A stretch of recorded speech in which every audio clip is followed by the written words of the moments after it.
Friday the 13th, all across the world, it's underway, and a poll indicates most people aren't superstitious about Friday the 13th at all. It's an urban legend. 60% say they're not at all concerned about the date. Only 12% admit they're very superstitious.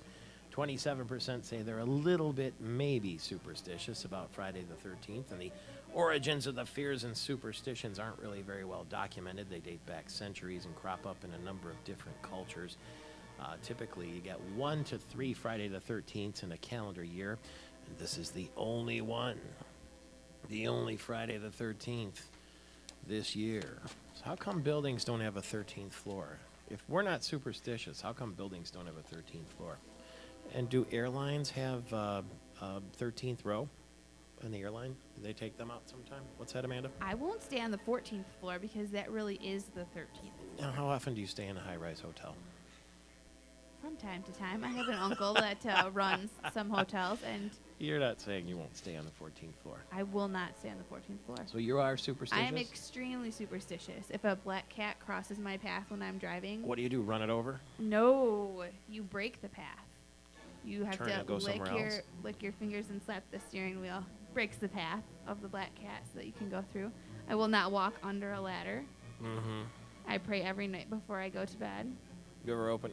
praying is not superstition. Well, it is, because if Maybe- something happens in your sleep, you want to make sure you go to bed. Oh, okay. Do you open an umbrella indoors? Have you ever No. done that? You pick up pennies when you see them on the ground. I do only if they're heads up. If they're heads down, that's bad luck. Anything else? Hmm. So what does that, throw salt over your shoulder? Do you Oh, touch... I do. If I have leftover salt in my hand after I'm Mhm. making food with it, I throw that over my shoulder. You if touch wood? If there's a I'm just asking. You know, like they next say... one, if there's an eyelash, Like, what is that when they say touch wood? When they say something you don't want it to happen, then you say knock on wood. knock on wood. I knock on wood quite often. Okay. Really? The English say touch wood.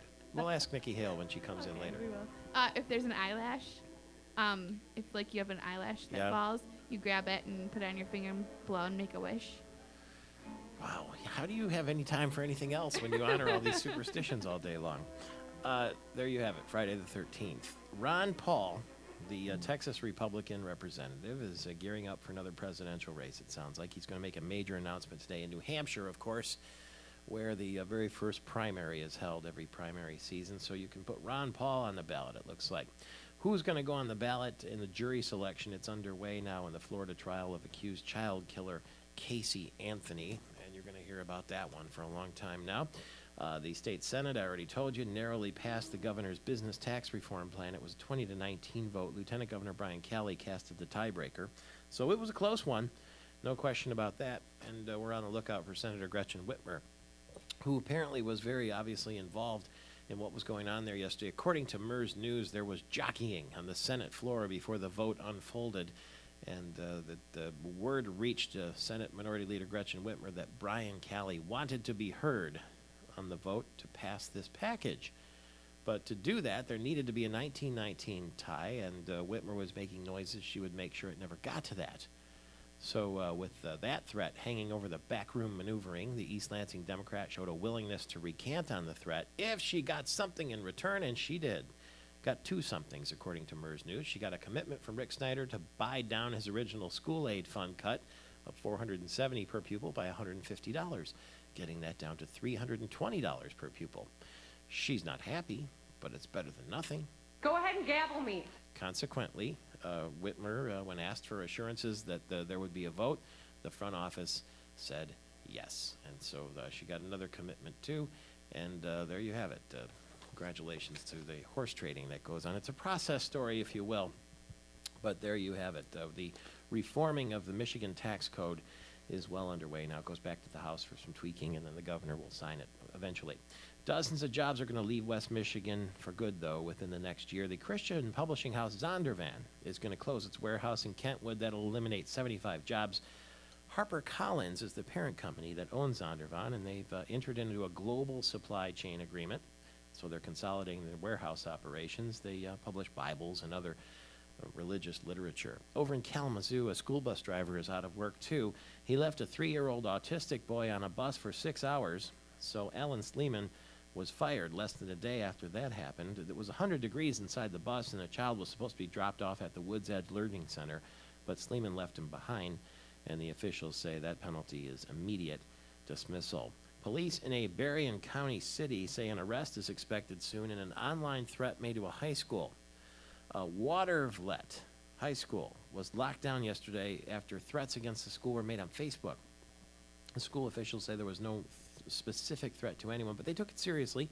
So they brought in the police, they notified the parents, and they're trying to find out whether somebody made that threat with a false identity on Facebook.